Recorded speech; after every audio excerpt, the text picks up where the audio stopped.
Welcome to EPG Pathshala. I am Dr. Neeru Tandon, Department of English, VSSG College, Kanpur. We are discussing paper on linguistics and this module number 20, X bar theory, has been written by Mr. Abhijit Debnath, research scholar of Hyderabad University.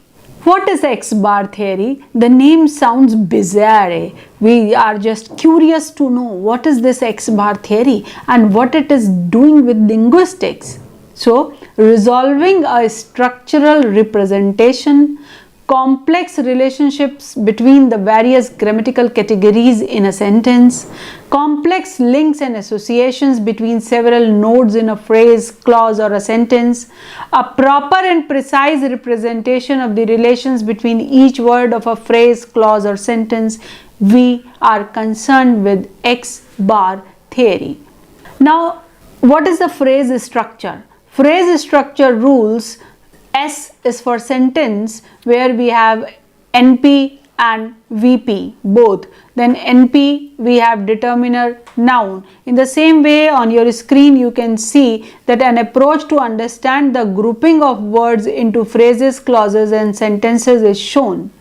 A structural representation of the complex relationships between the various grammatical categories in a language that combine in a sequence to form a phrase, clause or a sentence has been developing since transformational generative grammar, that is popularly known as TGG, as a part of mainstream generative grammar, that is known as MGG.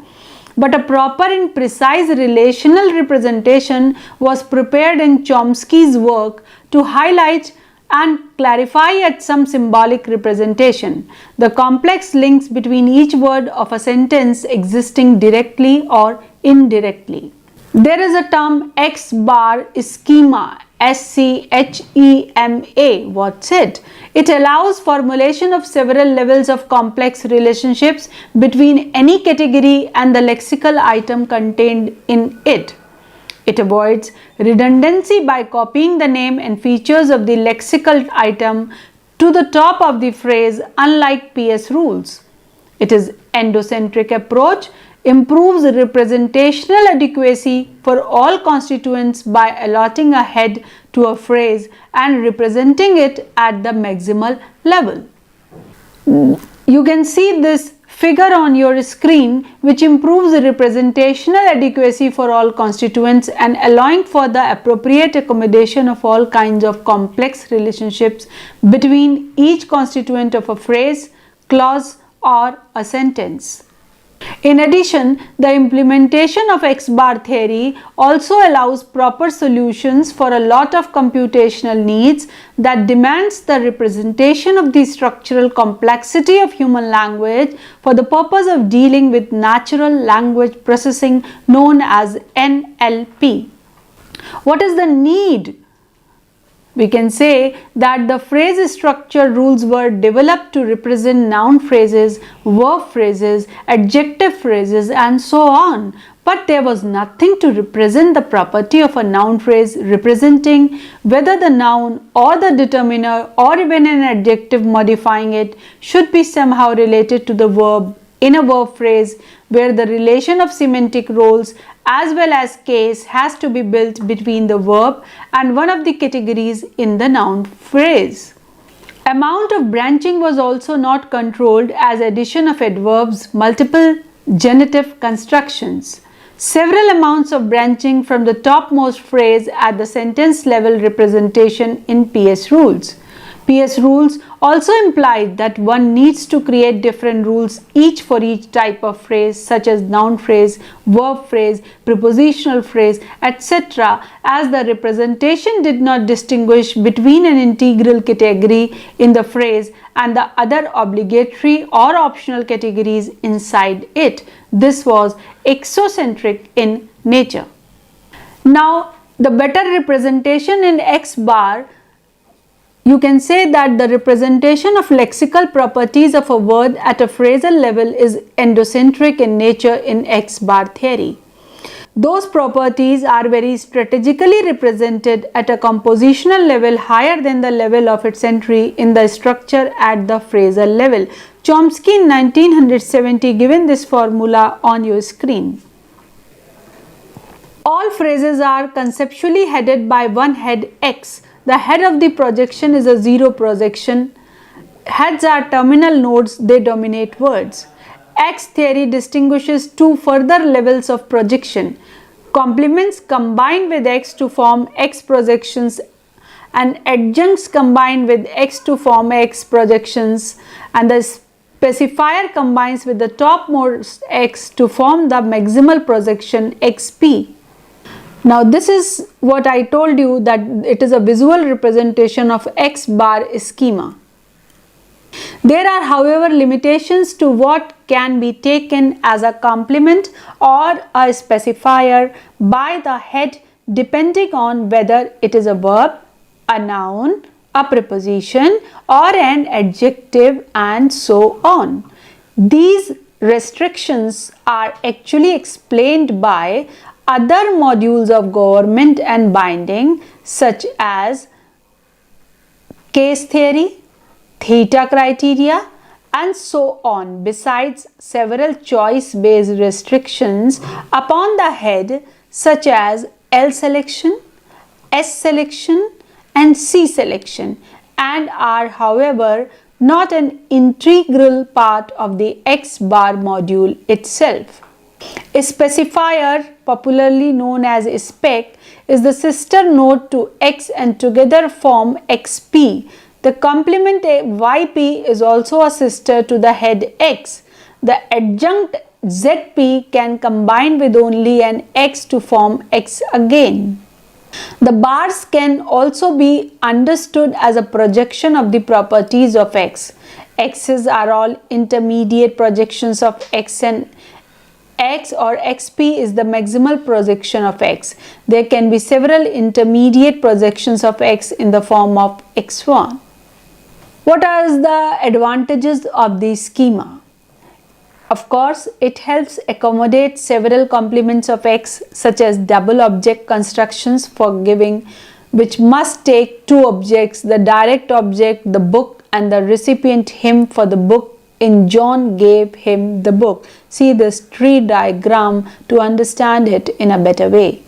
It helps accommodate several additions of adjuncts or extra information to the verb which may not be integral to or necessary for the comprehension of the given expression. You know that adjuncts are like that, and they can be added to the series as well, as is evident from the tree bar on your screen. There are salient features of the X bar theory and we must discuss them, like the X format allows us to bring out the commonality between the different types of phrases. The traditional phrase structure, rules for specific phrases, for example verb phrase, etc., are reduced to more elementary notions. The hierarchical organization of the phrase is captured by X1 theory. The X schema can be extended to the clausal constituents. S is reinterpreted as a projection of INFL, and S1 is reinterpreted as a projection of C. The category with which the other lexical categories in the phrase are related in such a way that the head bears the essence of the meaning of that phrase. The word that determines the syntactic type of a phrase. Heads are the always terminal nodes in a phrase below which the lexical insertion takes place. For example, the head of hot tea is tea, where tea is a noun and the phrase is considered as a noun phrase. Hot, however, is an adjective and does not get to categorize the phrase as an adjective phrase. A complement phrase YP can be the sister of the terminal head node to constitute an intermediate projection. Complements are those words which the head can get to choose according to its lexical selection, constituent selection and semantic selection requirements. The arguments, which become the environment in which the head can occur as a chunk, arguments of the head and necessary to complete the meaning of a given expression and help complete the meaning of a phrase. The object Sam of a verb hit is considered its complement in John hit Sam. The noun phrase the table inside a preposition phrase on the table is a complement of the preposition on. So complements are sister node to XO under which the actual lexical insertion of a word takes place. Please watch this video to understand X bar theory in a better way. If you have any confusion, I hope that your confusion get cleared after watching this video, and then we'll proceed further with the various component and other salient features of X bar theory. What I want to do in this clip is give a quick overview of some of the foundational concepts of the standard generative theory of phrase structure with a view to justifying the following basic assumptions. First, all kinds of phrases are structured around lexical categories such as noun, verb, preposition, and determiner, and such notions as head, complement, and adjunct. Second, there's a single structural shell or template for all types of phrases, such that heads, complements, and adjuncts appear systematically in the same kinds of slots all over the language. And third, there are grammatical phenomena, such as anaphora, ellipsis, and emphatic focus, that operate in terms of the theoretical constructs at play in this kind of structural shell. With this in mind, I'll review and expand a little on the basic structure of noun phrases, and then show how and why this same structure works for verb phrases. Let's start out by going down to the level of a typical word around which a complex phrase can be built. The word student contains a suffix that in Latin created a participial stem from a bound verb root. In English, this suffix has the effect of turning an allomorph of the verb root study into a noun. And like with the verb study, the meaning of student is such that the concept of a subject matter that is engaged with in the studying scenario can be expressed by a word or phrase in a specific slot. If it is a single word such as psychology, this slot is on the immediate left of student, as in the case of psychology student.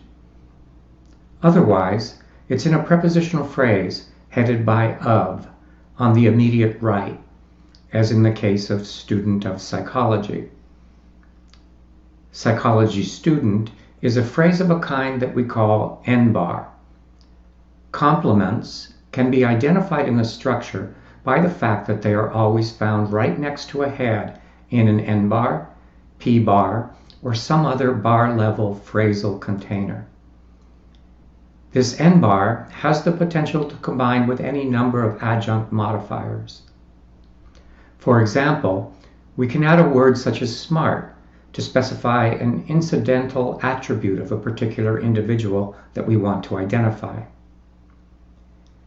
As an adjective, smart designates a property of individuals that can be present to varying degrees, and because of this can be modified by a word such as really, which specifies a high degree on an imagined scale of smartness. By virtue of modifying the adjective smart, really is an adjunct in a larger containing phrase that has smart as its head. The structural signature of adjuncts is that they always combine with a bar-type phrase to create another enclosing bar-type phrase of the same category. Therefore, the adjective smart is enclosed in an A-bar shell so that it can combine with really inside another encompassing A-bar shell. This then is enclosed in an adjective phrase, or AP. Now, because this whole AP is in the same kind of modifying adjunct relationship with psychology student, it joins with it in a larger N-bar phrase. And of course, other modifying phrases can be adjoined to this N-bar, For example, we can adjoin a prepositional phrase to the right to indicate a place that we associate with the student in question. The N bar formed by this adjunction, which encompasses the entire string of words, really smart psychology student from my high school, can be considered a complete noun phrase, or NP, for which reason it is enclosed in a shell labeled NP. This NP now needs a grammatical word at the highest level to create an overall phrase of a kind that can function as a subject of a clause or a complement of a verb or preposition. This is the function of determiners. So one option is to add a compatible demonstrative determiner. Because it takes a complement headed by a singular noun, the word this can be used. Because the signature of this head-complement relation is containment in a bar-level shell, we enclose it in a D bar before wrapping a DP container around the whole structure. The whole structure is consistent with our understanding of containment and constituency, both in the physical world and in language. Each of the units identified as a phrase is a complete piece that is part or member of a larger containing phrase. And we know what the containers and their contents are because of how they function in the grammar. For example, really smart psychology student from my high school, which is the entire complement of this, is identifiable as a constituent because it can be related to the pronoun one, whose function is to identify nominal phrases in the prior discourse that we don't repeat in order to keep our communication concise. Besides identifying whole NPs, one can be used in this anaphoric way to also identify N-bar constituents. In this same structure, for example, it can identify really smart psychology student as well as psychology student. We also have evidence that psychology is a complement of student. This is so because the model has psychology and the head of the NP, student, forming an N-bar together. Because of this, student is not itself an NP or an N-bar, and therefore cannot be identified by the pronoun one. And the general rule is that one needs to get its value from a phrasal constituent of category N, either NP or N-bar. Now, we can see that verb phrases, or VPs, have the same kind of shell structure by examining a complex VP built around the verb study. Let's go from the top down this time into the phrase, "Very often study my psychology notes on the bus." This can be decomposed into the adjunct modifier of the whole VP, very often, and a subphrase of category V bar, consisting of the rest of the whole thing. Because it is typically a verb modifier and doesn't function as a complement, often is best analyzed as an adverb.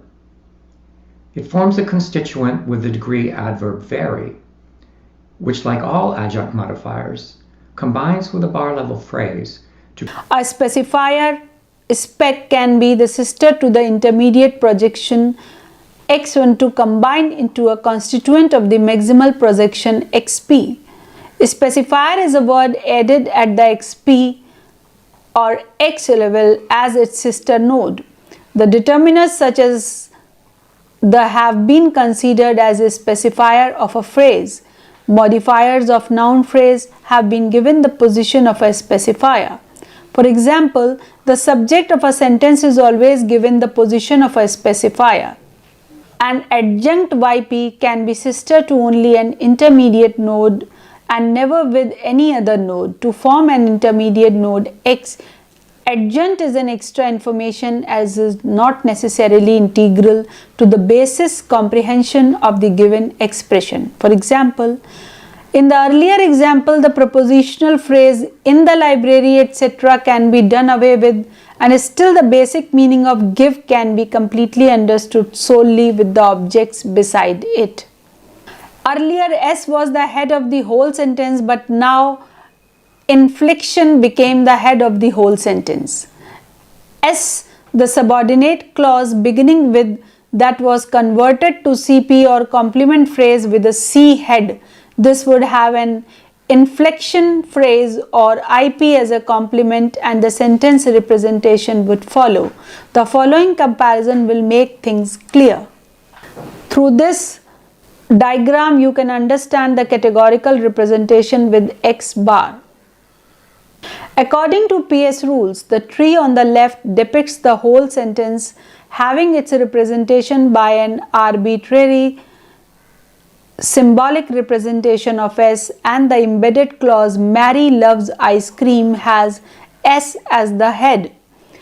The tree on the right uses X schema to represent the inf as the essence of the matrix clause and represents it in an endocentric approach at the maximal level of the sentence. The embedded clause is represented as a complement phrase with the comp that as the head. Further, within the complement phrase is the IP representing a full sentence, again with inflection as the essence of representation at the maximum level. You can see the categorical representation with X bar. The spec position of CP is however left unoccupied and provides a site for transformational requirements such as WH movement in case the object of love is what, where the it can move out of the noun phrase posing leaving a trace. The subscript indicates the identity of the trace and the spec what as being the same. X bar theory was first proposed by Noam Chomsky in 1970. It was built on the approach to categorize Zelig-Harris 1951. It is an attempt to also represent the psychological level of representation of the awareness of linguistic units in our mind to a great extent. Also incorporated into both transformational and non-transformational theories of syntax, including GB, GPSG, LFG, and HPSG. The development of minimalist program has largely abandoned X bar theory and adopted the approaches of bare phrase structure. Hope you have gone through X bar theory and could understand its value in linguistics. Now once again I am going to show you another video that will just make your concept clear regarding X bar theory, which was propounded by Chomsky in 1970. When you will understand this X bar theory in a proper way, I am sure your concept regarding theories of linguistics will have another dimension. So let's talk about trees, but not the kind with flowers or fruit or leaves. No, I mean the trees that underlie our sentences, the ones that build up the structure that our words slot into and let us build bigger meanings. Every time you build a sentence, every time someone talks to you, you're growing one of these trees. All I've just been saying has planted a little grove of language in your mind. So let's do some climbing. I'm Moti Lieberman and this is the Ling Space.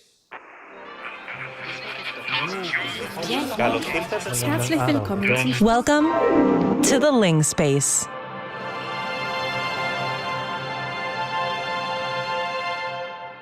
There's a whole branch of linguistics that's devoted to looking at the structure of sentences, known as syntax. But why do we even bother? Can't we just stack our words one on top of another like pancakes to make some delicious meanings? Well, there has to be some structure, or else we'd be able to work back from a smashed up wreck of a sentence like, a threatening hand is to angel missing lawyer that is, and have it get the same meaning as the original. The lawyer who is missing a hand is threatening angel. Clearly, one of those is a good sentence of English, and the other one is just gibberish that happens to be made up of English words. So structure must matter. But what kind of structure do we need? Well, whatever hypothesis we come up with, it's got to be really flexible. That's because it has to capture all the variation in how all the different languages in the world put together all their different sentences. We don't want to say Icelandic speakers have one basic way of making sentences, but Telugu speakers have a second one, and Cree speakers a third. Building sentences with their own internal structures is something common to every language of the world. And so an Icelandic baby dropped off in southeastern India will learn Telugu syntax just fine. That's because the basic framework of syntax is universal. In fact, it's part of universal grammar, the linguistic knowledge all people share. But with all the surface differences, finding something that can branch its way through every human language isn't obvious. Not only does it have to be flexible, it also has to be abstract. So there are a lot of hypotheses out there, but one of the most commonly talked about ones is called X-bar theory, first proposed in the early 70s. The X in X-bar doesn't stand for anything. It's a variable, like in algebra. We can use that variable to make a basic structure, a template, like this. X can stand for any noun or verb or adjective or any category you want to build a phrase around. You end up with chunks of syntax that can be stacked and connected together. And we do it in a way that's flexible enough to communicate anything that you want in any language that you want. This gets a lot clearer when you start looking at some examples. Let's start with something really simple, a name, like Cordelia. Okay, so in your mental lexicon where you store all your words, each term belongs to a syntactic category, which is like a part of speech, so a noun, an adverb, etc. Cordelia is a noun, so when we want to put Cordelia in our X-bar tree, we replace the X's with N's for nouns. In this phrase, Cordelia is the head, which is the part of the phrase with the most content and meaning. Because Cordelia is the head of the phrase, and because it's a noun, the whole thing will become a noun phrase, or NP. Great! Done. Except not really. This might work if we'd never said anything more than bare nouns and verbs and things, but natural language is a lot more involved than that. So sometimes all you want to say is Cordelia, but sometimes you might want to say nice things about Cordelia. Maybe you want to say, the amazing Cordelia. Where do those other words fit in? Well, that's where the bar part of X-bar theory comes to the rescue. So between the head and phrase level, we introduce one more layer of complexity. That's the bar level, which is written with an apostrophe next to the letter that represents the head. The bar level is an intermediate, repeatable stage in the template that allows us all the flexibility we need to build bigger phrases and sentences. Let's see how this works. Since they're all still associated with the noun, they're all to do with Cordelia, you need to have extra room for them in your noun phrase. So they need to get nestled into the NP, and that's where the N bar comes in. Now your sentence is shaping up.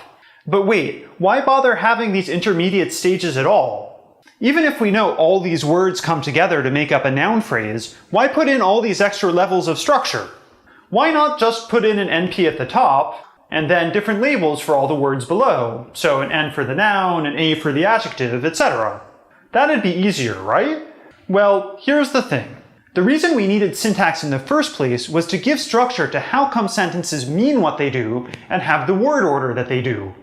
All the information about what a sentence means, that is the syntax. And it has to be visible in our diagrams, or else why bother drawing trees in the first place, right? So we end up needing to branch things off 2 by 2 with bar levels. Otherwise, we wouldn't know what parts go with other parts. We can even put as many bar levels into the structure as we want, so it'll work with any kind of sentence. For example, if we said the quirky, supremely intelligent Fred, and there was no internal structure, so everything was just flat, we wouldn't know that supremely was supposed to go with intelligent and not with quirky. We wouldn't be able to come up with any rules to stop these things. All the rules, everything that's okay and not okay, has to be seen in the structure. The bar levels give us a hierarchy that allows us to make sense of things like this. Now we know supremely goes with intelligent, and that you can't just pull words out willy-nilly to make nonsense sentences. What X-bar theory shows us is the way that we can build structure in order to capture all the facts of language, along with the flexibility to add whatever we like. They let us add potentially infinite parts before the head, like the bespectacled bookish Brit Wesley, or after the head, as in the vampire with a soul and a big black coat. And this sort of syntax also lets us capture facts about how we form larger sentences, ask questions, find ambiguity, and all sorts of other things, which we'll talk about in the future. Linguists today have a lot of other hypotheses about syntax too, but X-bar is a great place to start because it shows all of the hallmarks of why syntax is real and useful. It can be applied to any type of word, in any type of sentence, in any type of language. It's just a template, a head with the phrase and as many intermediate stages as you'd like. But by using that one little template and putting it in every time you make a phrase, you can shape a whole world of language. Shaping those little trees can tell you what language is, and that's worth the climb. So we've reached the end of the Ling Space for this week. But if you were making your own happy little trees, you learned that sentences must have an internal structure to them if we're going to capture the facts we know about them, that the basic template of that structure needs to be flexible and universal, that the template in X-bar theory consists of a head, a phrase, and as many bar levels as you need to fit all the words you have, and that structure should branch off 2 by 2 to fit the facts about hierarchy that we feel are true. Thank you for visiting EPG Pathshala.